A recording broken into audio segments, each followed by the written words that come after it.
ओम शांति। आज हम देखेंगे कि बाबा हमें जो मुरली में बोलता है, हमेशा बोलते रहता है कि तुम आत्मा जो है, तुम सभी आत्माएं हेल्दी रहो, वेल्दी रहो और हैप्पी रहो। हर एक मुरली में बाबा इसके बारे में कुछ ना कुछ तो बोलता है कि आत्मा को हेल्दी, वेल्दी और हैप्पी कैसे बनाने हैं। मतलब अभी बाबा बोलता है कि तुम एकदम खुश रहो और बेफिक्र बादशाह रहो और संपूर्ण प्राप्ति स्वरूप भव, है ना, कि सभी प्राप्तियां तुम में हो और तुम इतने मतलब गोरे बन जाओ, चमकीले बन जाओ, तुम्हारी सूरत और सीरत से बाबा की प्रत्यक्षता हो, है ना। ये सब कुछ बाबा बोलता है। तो कहीं ना कहीं बाबा का कहने का मतलब ये होता है कि तुम सभी आत्माएं जो हो वो हैप्पी, हेल्दी और वेल्दी बनकर रहो। बाबा ये भी बोलता है कि जितना तुम संगम युग पर हेल्दी, वेल्दी और हैप्पी रहोगे, उतना ही अगले कल्प में तुम उतना समय तक, उतने लंबे समय तक तुम हेल्दी, वेल्दी और हैप्पी रहोगे, है ना। क्योंकि बाबा जैसे बोलता है कि अगले कल्प में, सतयुग में आने के बाद तुम्हें जो संस्कार दिखाने हैं वो एक्चुअली वही है जो तुम अभी दिखाओगे। अभी अगर तुम वो संस्कार यूज करोगे और उन संस्कारों को अपना नेचुरल नेचर बनाओगे, तभी वो आगे जाके सतयुग में भी तुम्हारा नेचुरल नेचर बन जाएगा। क्योंकि बाबा कहता है कि अभी इस वक्त संगम युग में तो अभी बाबा, हमें पता है कि बाबा हमारे साथ है, लेकिन जैसे ही सतयुग में हम आएंगे या अगले कल्प में हम आएंगे तो हमें ये अवेयरनेस नहीं होगी, हमें ये पता नहीं होगा कि हाँ बाबा है, वो हमारे साथ है, बाबा के साथ बात करनी होती है, बाबा हमें जवाब देता है, ये हमें कुछ भी पता नहीं होता। तो अभी हम जितना हेल्दी, वेल्दी बन जाएंगे, उतना लंबे समय तक अगले कल्प में हम हैप्पी रहेंगे, हेल्दी, वेल्दी और हैप्पी रहेंगे। तो अब आज ये जानने की कोशिश करते हैं कि बाबा जब बोलता है कि तुम हेल्दी, वेल्दी और हैप्पी रहो, इसका मतलब हमें वो क्या बताता है, हमें हेल्दी कैसे रहना है। हेल्दी रहना है मतलब एग्जैक्टली क्या करना है। वेल्दी आत्मा होती है, इसका मतलब एग्जैक्टली आत्मा कैसी होती है और वेल्दी कैसे बनना है। और हैप्पी आत्मा, खुश मिजाज आत्मा, हर्षोल्लसित आत्मा, उमंग उत्साह में भरी हुई आत्मा, है ना, सर्व प्राप्ति स्वरूप आत्मा, इसका मतलब वो कैसे बनना है। बाबा इसका मतलब क्या बोलता है। तो जब बाबा बोलता है कि हेल्दी, वेल्दी, हैप्पी बनो, तो पहले हम लेते हैं हेल्थ, है ना। तो हेल्दी आत्मा, इसका मतलब क्या होता है। अगर हम ये देखेंगे कि हम जब फिजिकली हेल्दी होते हैं, है ना, हम जब खुद को लौकिक दुनिया में हेल्दी मानते हैं, तो इसका मतलब क्या है कि हम जो कुछ भी कर रहे हैं वो बहुत उमंग उत्साह के साथ कर रहे हैं, खुशी के साथ कर रहे हैं, है ना। तो हम हेल्दी है, मतलब हम जो कुछ भी कर रहे हैं उसके बारे में हमें ना कभी कोई शिकायत होती है, ना कोई पश्चाताप होता है। इसका ही मतलब ये है कि हम पूरे अवेयर के साथ जो कुछ भी कर रहे हैं वो अवेयर के साथ कर रहे हैं, पूरे अवेयरनेस से कर रहे हैं। अब अगर आत्मा हेल्दी नहीं है, ये अगर हम जानेंगे तो और ज़्यादा क्लैरिटी आएगी कि हेल्दी मतलब क्या, है ना। तो जैसे हम बोलते हैं कि अगर मैं कुछ काम कर रही हूँ लौकिक में, फिजिकली अगर मैं कुछ काम कर रही हूँ तो क्या होता है कि कभी कभी ऐसा होता है कि वो मेरी कैपेसिटी नहीं होती है ना। कुछ काम करने के बाद मैं थक जाती हूँ, या फिर मेरे हाथ पैर दुखने लगते हैं, या फिर जब मैं मेरे शरीर में जब ताकत नहीं है तो कोई काम ऐसा होता है जो करने की मुझे इच्छा नहीं होती है ना। मैं वो काम करना टालती हूँ, वो काम करना मैं अवॉइड करती हूँ। इसका ही मतलब है कि मैं हेल्दी नहीं हूँ, मैं फिट नहीं हूँ, है ना। या फिर क्या होता है कि कभी कभी वो काम मैं करती हूँ लेकिन बाद में जाकर मुझे बहुत तकलीफ होती है ना। तो उस वक्त तो मैं अपने आप को खींच लेती हूँ, मतलब एक स्ट्रेच कर देती हूँ अपने आप को, जितना भी मैं कर सकती हूँ उससे ज़्यादा मैं अपने आप से करा लेती हूँ, लेकिन बाद में उसकी मुझे तकलीफ होती है। इसका मतलब ना मैं हेल्दी हूँ ना मैं फिट हूँ, है ना। तो अगर मुझे फिजिकली हेल्दी रहना है, फिजिकली फिट रहना है, तो मुझे क्या करना चाहिए कि मेरा डाइट भी ठीक होना चाहिए, मेरा एक्सरसाइज भी ठीक होना चाहिए, और जितनी ज़रूरत है उतनी रेस्ट भी मैंने मेरे शरीर को देनी चाहिए। तो कुछ भी अगर है, फिजिकली हेल्दी रहना है, मेंटली हेल्दी रहना है, इमोशनली हेल्दी रहना है, अगर हमें कुछ भी हेल्दी रखना है तो हमें 3 बातों को ध्यान देना बहुत ज़रूरी है। एक तो ये है कि हमारा डाइट क्या है, दूसरा ये है कि हम एक्सरसाइज क्या दे रहे हैं, और तीसरा ये है कि हम रेस्ट कितनी दे रहे हैं, है ना। तो हमारे शरीर को अगर हम डाइट अच्छा दे दें कि जो हमारे शरीर के लिए अच्छा है, जो हमारे शरीर के लिए हानिकारक नहीं है, है ना, इस तरह से अगर सात्विक भोजन अगर हम अपने शरीर को दे देते हैं, हम अगर डाइट का ख्याल रखते हैं, मैं क्या खा रहा हूँ, क्या पी रहा हूँ, इसका अगर मैं ख्याल रखती हूँ, है ना, तो वो मेरे शरीर को फिट रखने में हेल्प करेगा।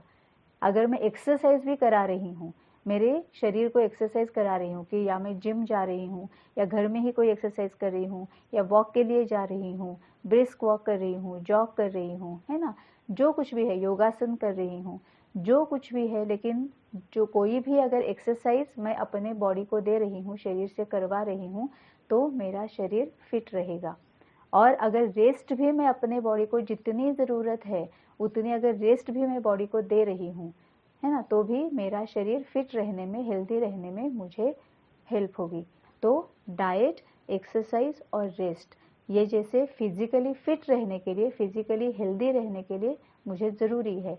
तो फिर क्या होगा, फॉर एग्जांपल मैं रोज़ का, तो हम जो 3-4 लोग घर में हैं, वो अगर हम खाना बना रहे हैं या घर का काम सब कुछ कर रहे हैं, है ना, जो भी घर का काम है वो कर रहे हैं, तो फिर मुझे कोई तकलीफ़ नहीं होती है, क्योंकि उतनी मेरी ताकत है, उतनी मेरी कैपेसिटी है।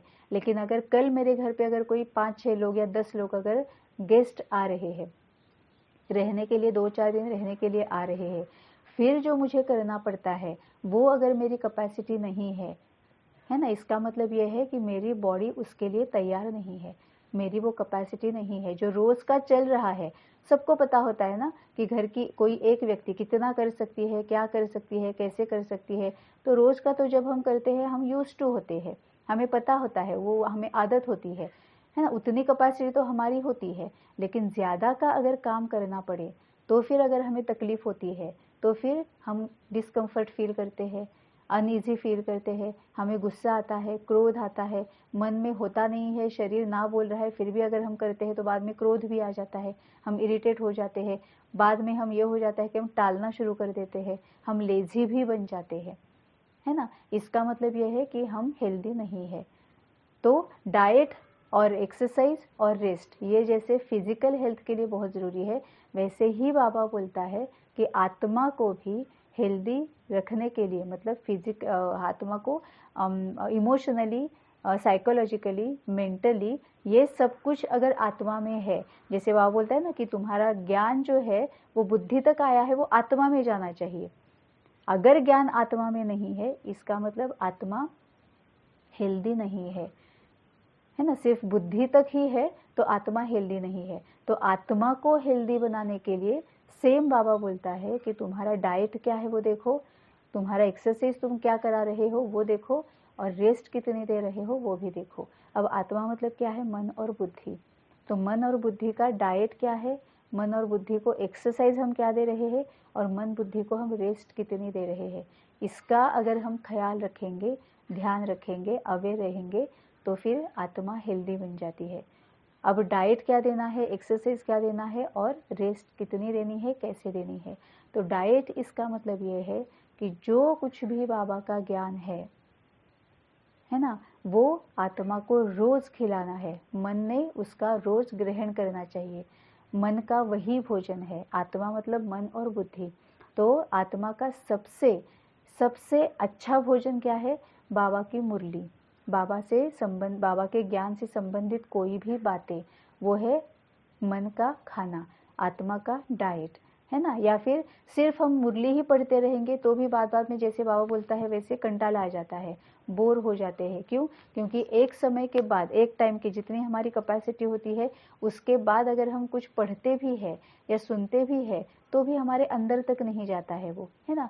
इसीलिए कुछ भी ऐसी बात जो हमें, मतलब आत्मा को लिबरेट करे, है ना, आत्मा को और अच्छा बिहेव करने के लिए, और अच्छा बर्ताव करने के लिए हेल्प करे, ऐसी कोई भी बात जब हम पढ़ते हैं या देखते हैं या सुनते हैं या बोलते हैं, है ना। तो वो आत्मा का डाइट है।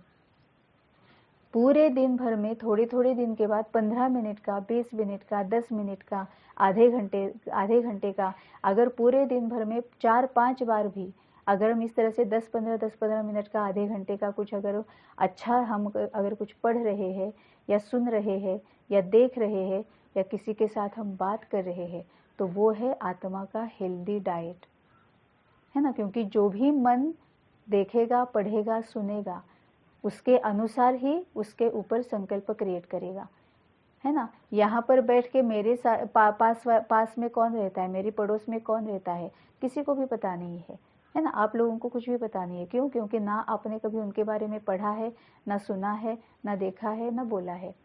तो जो कुछ भी ये आंखें देखती है, पढ़ती है, कान सुनते हैं, मुख बोलता है, उसी के ऊपर मन सोचता है। मन मतलब ही आत्मा, मन, बुद्धि, संस्कार मतलब ही आत्मा, है ना।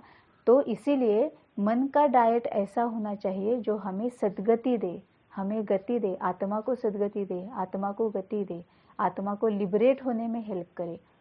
तो ये रोज ख्याल रखना है कि दिन भर में कम से कम 4 बार, कम से कम 5 बार कुछ ना कुछ ऐसा देखना चाहिए, पढ़ना चाहिए, सुनना चाहिए, बोलना चाहिए, जिससे आत्मा को लिबरेट होने में, गति सद्गति मिलने में, या फिर जो वैल्यूज़ है, वर्चूज़ है, दैवी गुण है, दैवी शक्तियाँ हैं, दैवी संस्कार है, उनके बारे में समझने में, पता करने में वो हमें ऐसा कुछ हेल्प करे, है ना।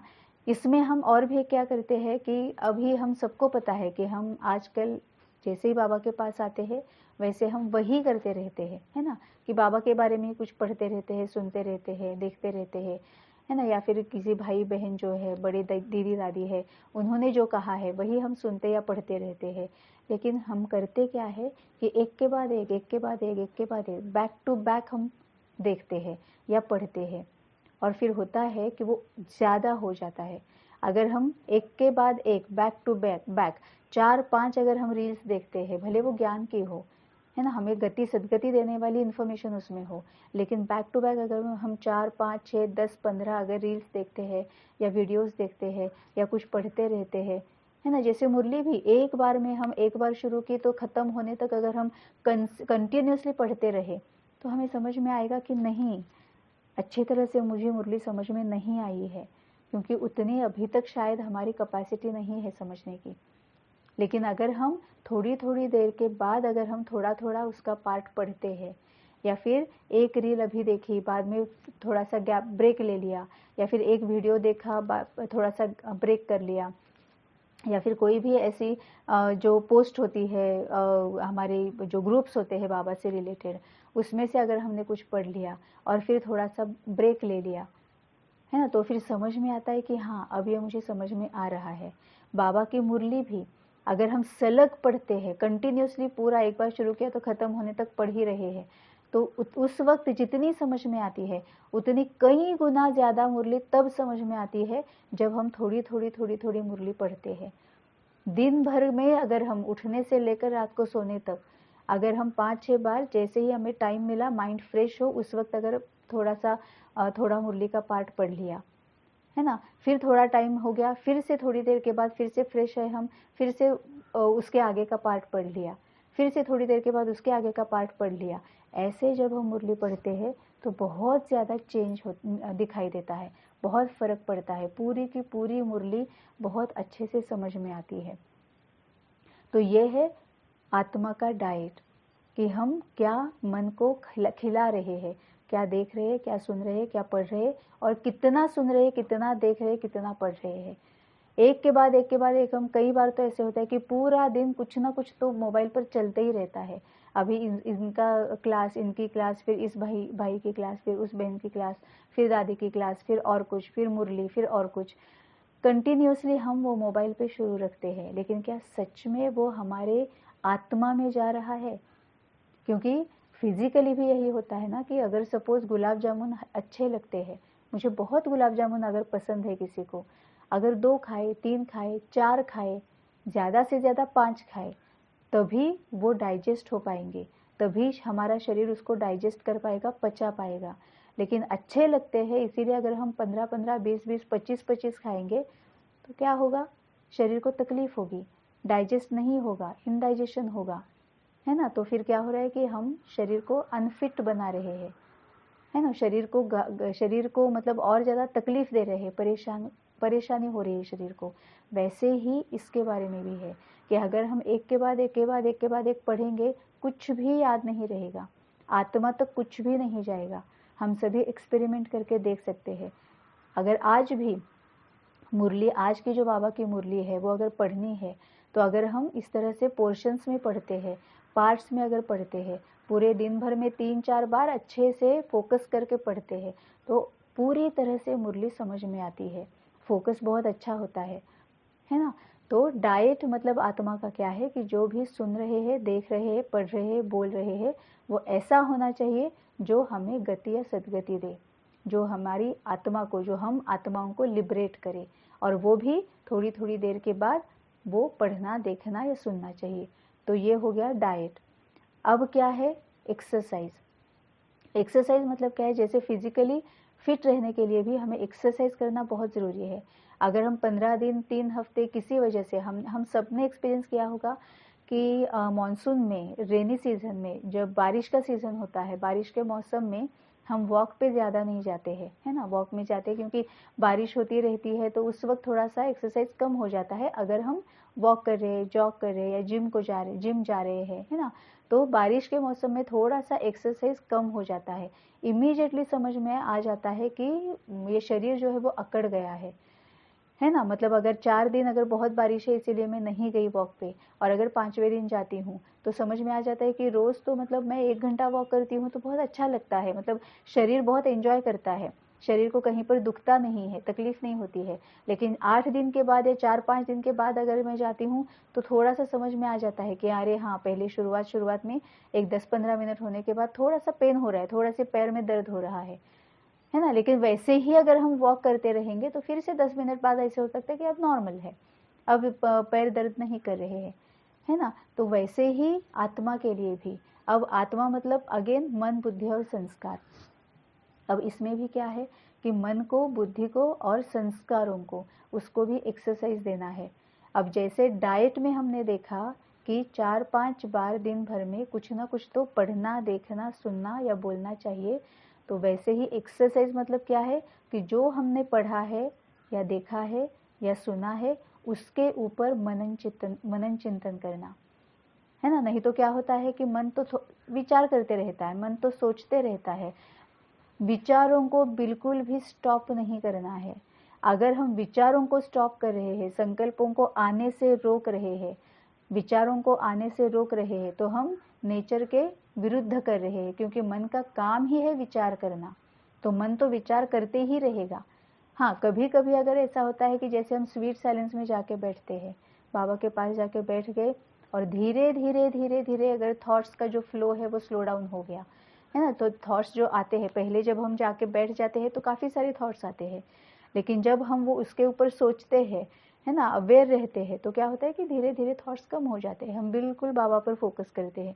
लेकिन ये कितना टाइम होता है? ज़्यादा से ज़्यादा 2-5 मिनट, एक ही बार में 15 मिनट, 20 मिनट अगर हम ज़बरदस्ती कर रहे हैं तो इसका मतलब हम पक्का गलत कर रहे हैं। अगर हम 10 मिनट, 12 मिनट, 15 मिनट ज़बरदस्ती अपने आप को थॉट्स को आने से रोक रहे हैं, तो हम वो गलत कर रहे हैं, हम वो नेचर के विरुद्ध कर रहे हैं, है ना। क्योंकि मन का काम है थॉट्स क्रिएट करना, मन का काम है संकल्प क्रिएट करना, मन का काम है सोचना। अब हमें क्या करना है? उसको चैनलाइज करना है। आज तक हम क्या करते थे कि मन सोच रहा है, जो कुछ भी याद आ रहा है उसके बारे में वो सोच रहा है, गलत है, सही है, अच्छा है, बुरा है, बहुत अच्छा है, व्यर्थ है, जिसका हमसे कोई लेना देना नहीं है, उसके बारे में भी सोच रहा है ना। ये मन की अब तक की आदत है ना। तो मन एक्सरसाइज कर ही नहीं रहा है, बस जो थॉट आ रहा है उसमें अटक के पता नहीं 10-15 मिनट, आधा घंटा यहाँ वहाँ घूम रहा है। उसमें ही और ज़्यादा के टॉपिक्स ऐड हो रहे हैं, और ज़्यादा किसी किसी की यादें ऐड हो रही है, हम वैसे वैसे वैसे भटक रहे हैं। मन भटक रहा था, अब हमें उसको एक्सरसाइज देनी है, मतलब ही उसको चैनलाइज करना है। अब हमें करना ये है कि व्यर्थ को और निगेटिव संकल्पों को अगर हमें कम करना है, धीरे धीरे धीरे करके अगर हमें ख़त्म करना है, ये धीरे धीरे ही करना होता है। क्यों?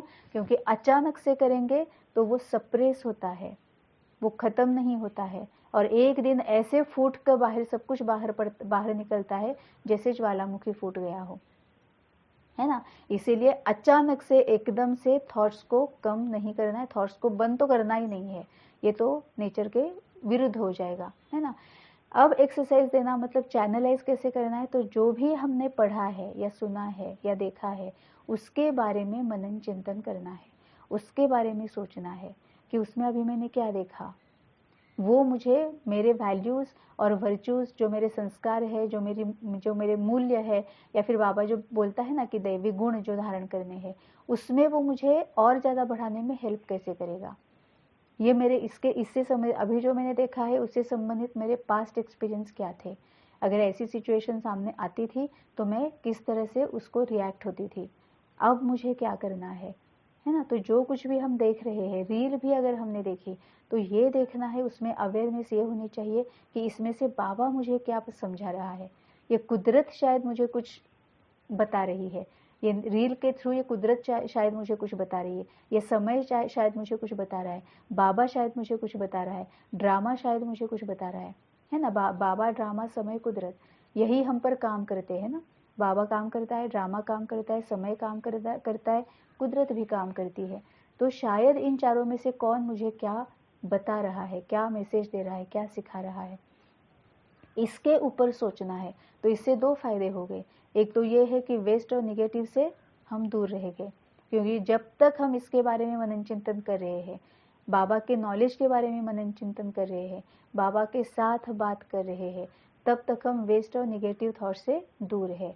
और दूसरा फ़ायदा ये है कि हम अच्छा कुछ क्रिएट कर रहे हैं, हम अच्छी वाइब्रेशंस यूनिवर्स में रेडिएट कर रहे हैं, हम अच्छी एनर्जी रेडिएट कर रहे हैं, हम पॉजिटिव, हेल्दी, प्योर हम यूनिवर्स में रेडिएट कर रहे हैं, है ना। और इसकी वजह से क्या होगा, ये जो मन है धीरे धीरे धीरे उसको आदत पड़ जाएगी कि जो अच्छा देखा है, अच्छा सुना है, अच्छा पढ़ा है, उसके बारे में सोचना है, बाबा के साथ बात करनी है।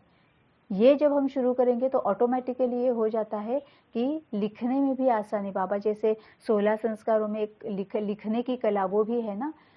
तो बाद में ये हो जाता है कि हम जैसे जैसे व्यर्थ और निगेटिव से दूर चले जाते हैं ना, वैसे वैसे ऑटोमेटिकली दरवाजे खुलते जाते हैं। जब हमारे दिमाग में काफ़ी सारी इन्फॉर्मेशन आ जाती है, नॉलेज आ जाता है, बाबा के ज्ञान की क्लैरिटी आ जाती है, ऑटोमेटिकली अंदर से आ जाते हैं कि अरे मैं नोट डाउन करके रखती हूँ। तो फिर हमारा लिखना भी उसकी वजह से शुरू हो जाता है। जब लिखना शुरू हो जाता है तो सच में ऐसे हो जाता है कि एक बैलेंस होना शुरू हो जाता है, क्योंकि जो मैं सोच रही हूँ वही मुझे लिखना है, तो फोकस आ जाता है, कंट्रोल आ जाता है कि मुझे वही लिखना है जो मैं सोच रही हूँ। नहीं तो फिर सोच में इतनी जल्दी थॉट्स आ रहे हैं, बहुत फास्ट मैं सोच रही हूँ, तो लिखने में मुझे प्रॉब्लम होती है। मैं जो कुछ भी अच्छा सोच रही हूँ वो मैं लिख नहीं पा रही हूँ। क्यों? क्योंकि सोचने का स्पीड बहुत ज़्यादा है, मेरा लिखने का स्पीड इतना नहीं है ना। और भी एक बात हो जाती है कि जब हम पॉजिटिव, प्योर, हेल्दी सोचते हैं, जो हमारे बहुत पॉजिटिव और प्योर थॉट्स होते हैं, उनकी जो स्पीड होती है वो बहुत कम होती है। गुस्सा आने के बाद जितने स्पीड से हम थॉट्स क्रिएट करते हैं, खुशी होने के बाद उतने स्पीड से थॉट्स क्रिएट नहीं होते हैं। जब हम खुश होते हैं, जब हम संतुष्ट होते हैं, तो ऑटोमेटिकली थॉट्स का स्पीड जो है वो कम हो जाता है ना। और फिर क्या होता है, उसका असर क्या होता है, कम बोलो, धीरे बोलो, मीठा बोलो। बाबा जो बोलता है, हम बोलते वही है जो हम सोचते हैं। अगर हम बहुत जल्दी स्पीड से सोच रहे हैं तो बोलना भी हमारा वैसे ही होगा कि मैं थोड़ा यहाँ पर बोल रही, थोड़ा इसके ऊपर बोल रही, थोड़ा उसके ऊपर बोल रही हूँ, फोकस्ड नहीं हूँ, बैलेंस्ड नहीं हूँ, कंट्रोल नहीं है। मेरे सोचने पर अगर मेरा कंट्रोल नहीं है तो मेरे बोलने पर भी मेरा कंट्रोल नहीं होगा, है ना। तो ये है आत्मा के लिए, मन के लिए एक्सरसाइज, कि जो कुछ भी मैंने पढ़ा है, देखा है, सुना है, उसके ऊपर मुझे सोचना है, मनन चिंतन करना है और विचार सागर मंथन बाबा के साथ करना है। तो इससे क्या होता है, आत्मा में ताकत आ जाती है। अब आत्मा में ताकत क्यों आती है? क्योंकि मन में ताकत आती है। अगर बेबी को कैरी करना है तो यूट्रस में ताकत चाहिए, है ना। अगर पेट में बच्चा कैरी करना है तो जो यूट्रस है जिसमें बच्चा बढ़ता है उसमें ताकत होना बहुत ज़रूरी है। वैसे ही अगर पॉजिटिव थॉट्स अगर हमें क्रिएट करने हैं तो मन में शक्ति उतनी होना बहुत ज़रूरी है। अभी तो हमारे मन के ऊपर ना कंट्रोल है ना हमारे मन में शक्ति है, तभी तो जो कुछ भी सामने हो रहा है उसके बारे में हम सोच रहे हैं, वेस्ट भी और निगेटिव भी। ठीक है, तो डाइट क्या हुआ कि क्या सुन रहे हैं, क्या पढ़ रहे हैं, क्या बोल रहे हैं, वो ऐसे ही होना चाहिए जो मुझे, मेरी आत्मा को गति सदगति पाने में हेल्प करे, लिबरेट होने में हेल्प करे। अब मैं लिबरेट कब होंगी? जब मुझ में दैवी गुण, दैवी संस्कार, दैवी शक्तियाँ होंगी। तो इसका ही मतलब है मैं ऐसा ही कुछ देखूं, ऐसा ही कुछ पढ़ूं, ऐसा ही कुछ सुनूं, ऐसा ही कुछ बोलूं जो ये मेरे दैवी गुण, दैवी संस्कार और दैवी शक्तियाँ बढ़ने में मुझे हेल्प करे। और एक्सरसाइज क्या है कि जो भी ऐसा कुछ मैं देख रही हूँ, सुन रही हूँ, पढ़ रही हूँ, उसके ऊपर मुझे मनन चिंतन करना है, उसके बारे में थॉट्स क्रिएट करना है, उसके बारे में मुझे सोचना है, ताकि मैं वेस्ट और निगेटिव से दूर रहूं और अच्छा कुछ मैं सोच भी रही हूँ, है ना। तो डाइट हो गया और एक्सरसाइज हो गई, और अब उतनी रेस्ट भी बहुत ज़रूरी है। अगर फिजिकली हम रेस्ट हमारे शरीर को नहीं देंगे, जितनी ज़रूरत है उतनी रेस्ट नहीं देंगे, तो फिर होगा ये कि हम फिजिकली फिट भी नहीं रहेंगे। तो आत्मा के लिए भी, मतलब मन बुद्धि के लिए भी रेस्ट की बहुत ज़्यादा ज़रूरी है। वह तो वो क्या है? Sweet silence. जैसे बाबा बोलता है कि पूरे दिन भर में थोड़ी थोड़े टाइम के लिए, 1 मिनट के लिए, 2 मिनट के लिए बस मेरे पास आके बैठ जाओ। अब अगर बाबा के पास जाकर बैठना है तो ज़बरदस्ती अपने थॉट्स को बंद नहीं करना है, उनको स्टॉप नहीं करना है, ये नेचर के विरुद्ध है। बाबा के पास जाकर जब हमें स्वीट साइलेंस में अगर बैठना है कि बाबा अब मुझे कुछ नहीं सुनना है, मुझे कुछ नहीं सोचना है, बस अब मैं थोड़ी ना शांति चाहती हूँ, मैं तुम्हारे पास आके मैं आराम करना चाहती हूँ, ऐसे जब हम बाबा के पास जाते हैं तो बाबा के पास जाओ, बस बाबा के पास एकांत में भी नहीं, एकांत होना चाहिए। और एकांत मतलब भी क्या है? धीरे धीरे ऐसी स्थिति आनी चाहिए कि एक का भी अंत हो गया है ना, मेरा खुद का भी अंत हो गया, मैं भी नहीं हूँ, बस बाबा। बाद में तो ये हो जाता है कि बाबा है क्या है वो भी याद नहीं रहता है, बस पूरी शांति, ब्लिस जो होता है ना, पूरी तरह से अंतर, मतलब अतीन्द्रिय सुख जो होता है ना, उसमें हम चले जाते हैं। वहाँ पर भी रेस्ट देना, इसका मतलब ये नहीं है कि अपने विचारों को ज़बरदस्ती ख़त्म करना, ये नहीं है। अब वहाँ बाबा के पास जाने के बाद ऑटोमेटिकली हमारे विचार भी धीरे धीरे धीरे धीरे कम होते जाते हैं, और फिर एक स्थिति ऐसी आती है कि बस बाबा तू और मैं। लेकिन ये भी अगर 1 मिनट के लिए हो रहा है, अच्छी बात है, 2 मिनट के हो रहा है, अच्छी बात है, 5 मिनट तक कर सकते हैं, अच्छी बात है। ज़बरदस्ती हमें पुल नहीं करना है, अपने आप को धकेलना नहीं है कि नहीं नहीं नहीं अब तो मैं 15 मिनट वहाँ जाके कुछ भी सोचे बिना बैठूंगी, बिल्कुल भी नहीं, वो नेचर के विरुद्ध है ना। जितनी बार 1 मिनट के लिए, 2 मिनट के लिए, ऐसे करते करते हमारा टाइम बढ़ सकता है, हमारी कैपेसिटी बढ़ सकती है। हो भी सकता है कि 10-15 मिनट के लिए सच में हम बाबा के पास ऐसे बैठे कि मैं एकांत में हूँ ना, मैं अपने आप को भी अपनी आप की भी महसूसता हो रही है ना, बाबा की भी महसूसता हो रही है, बस मैं एक ब्लिस में बैठी हूँ, है ना। ये लेकिन ये धीरे धीरे हो जाता है। एकदम से करने के लिए गए तो वो ज़बरदस्ती अगर करने के लिए गए तो वो नेचर के विरुद्ध हो जाता है। तो रेस्ट भी बहुत ज़रूरी है कि हम बीच बीच में दिन भर में स्वीट साइलेंस में जाकर बैठे। लेकिन जैसे कल ही की मुरली में बाबा ने बोला था, वैसे अचानक एक दिन ऐसे नहीं होगा, वन फाइन मॉर्निंग ये ऐसे नहीं होगा, हमें उसकी साधना करनी पड़ेगी, हमें अपने आप को उसमें ढालना पड़ेगा, हमें ये इतनी बार करना पड़ेगा कि वो हमारा नेचुरल नेचर बन जाए, है ना। अब इसके लिए और भी बाबा ने क्या बोला है कि हमें याद भी, जब मन हम बैठे हुए हैं, इसकी याद आ गई, उसकी याद आ गई, इसके बारे में संकल्प आ रहे, उसके बारे में संकल्प आ रहे, वो भी इसीलिए आ रहे हैं क्योंकि वो कार्मिक अकाउंट्स हमारे ख़त्म नहीं हुए हैं। तो रोज़ के रोज़ अगर हमें हेल्दी रहना है तो रोज़ के रोज़ हमें बाबा ने बताई हुई विधियों को भी फॉलो करना है। रोज़ के रोज़ बहुत मन से जितनी हो सके उतनी अमृत वेला में ही उठकर, और अगर ड्यू टू सम रीज़न कभी कभार अगर अमृत वेला में नहीं होता है तो दिन में, नहीं तो अमृत वेला में बाय डिफ़ॉल्ट, और दिन भर में तो जितनी बार हो सकता है उतनी बार फॉरगिवनेस प्रैक्टिस, सकाश, मनसा सेवा और संकल्प सेवा, ये भी उतना ही ज़रूरी है।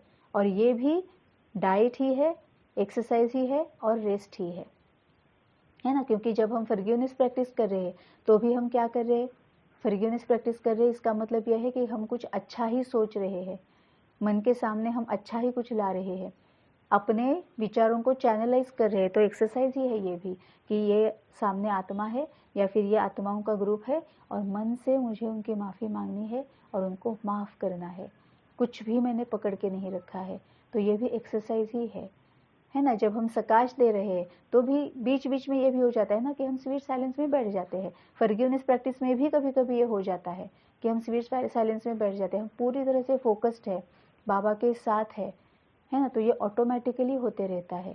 तो फॉरगिवनेस प्रैक्टिस, सकाश सेवा, मनसा सेवा, संकल्प सेवा बाय डिफ़ॉल्ट रोज करनी है।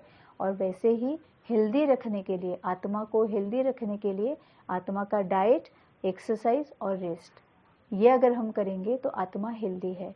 अब बाबा बोलता है वेल्थ भी बहुत, धन संपत्ति, प्राप्ति क्या क्या है तुम्हारी।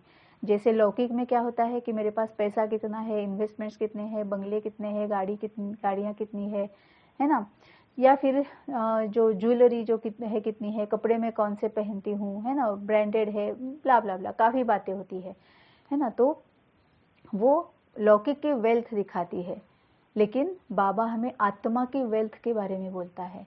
अब आत्मा की वेल्थ मतलब क्या है, दैवी गुण, दैवी संस्कार और दैवी शक्तियाँ, ये आत्मा की संपत्ति है, ये आत्मा की प्राप्तियाँ है ना। अब इसके लिए वापस क्या करना पड़ेगा, अगर हमारी हेल्थ की तरफ अगर हमने ध्यान दिया, अगर हम हेल्दी है ना, हम अगर रोज़ डाइट, आत्मा के लिए रोज़ डाइट, एक्सरसाइज, रेस्ट कर रहे हैं तो ऑटोमेटिकली हमारी वेल्थ बढ़ ही रही है ना। अब वेल्थ बढ़ती है तो लौकिक में क्या होता है, जब हमारी वेल्थ बढ़ती है, हमारे पास काफ़ी पैसा है तो हमें टेंशन नहीं होती है, हम किसी बात का बर्डन नहीं लेते हैं, हमें कोई चिंता नहीं होती है, हमें कोई परेशानी नहीं होती है, हम असमाधानी नहीं होते हैं, हम असंतुष्ट नहीं होते हैं, क्योंकि पैसा है, धन है, संपत्ति लौकिक वाली जो है, तो सभी हमारी जो ज़रूरतें हैं वो अच्छी तरह से पूरी हो रही है ना। तो फिर होता क्या है कि हमें कोई चिंता की ज़रूरत नहीं पड़ती है। वैसे ही आत्मा के पास अगर सभी प्राप्तियां हैं,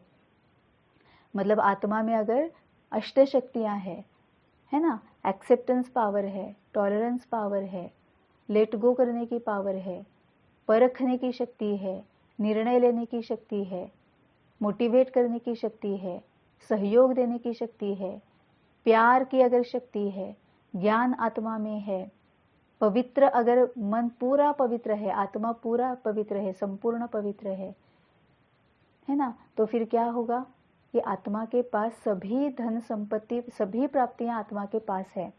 अगर आत्मा के पास प्राप्तियां है, ये वाली वेल्थ है, सभी शक्तियां है, गुण है, सभी संस्कार ही अगर आत्मा यूज कर रही है, अपने कर्मेंद्रियों के ऊपर अगर उसका कंट्रोल है, तो फिर कोई भी परेशानी की बात नहीं है, चिंता की बात नहीं है ना। क्योंकि चिंता कब होती है, जब ज्ञान की क्लैरिटी नहीं होती है, तब हमें चिंता होती है, क्या होगा, कैसे होगा, कब होगा, होगा कि नहीं होगा, है ना। इनका तो हो गया, हमारा कब होगा, कब होगा। ये ज्ञान की प्राप्ति, ज्ञान नहीं है।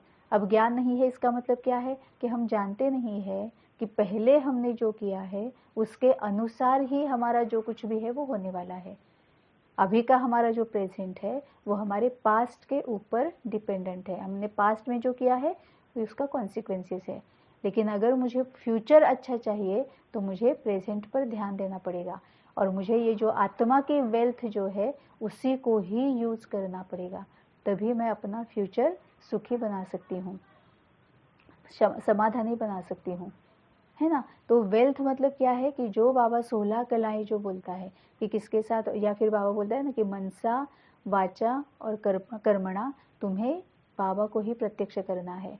तुम कुछ भी अगर बोलोगे तो ज्ञान रत्नों को ही निकालना है, ज्ञान रत्न ही मुख से निकलने चाहिए, है ना। बाबा की ही प्रत्यक्षता होनी चाहिए, मनसा, वाचा, कर्मणा, ये जो बाबा बोलता है ये सभी है वेल्थ, आत्मा की धन संपत्ति, आत्मा की प्राप्तियाँ, है ना। ये बाबा जो बोलता है कि आत्मा को वेल्दी बनाना है, इसका मतलब सभी शक्तियों से, गुणों से, संस्कारों से आत्मा को भरपूर करना है ना।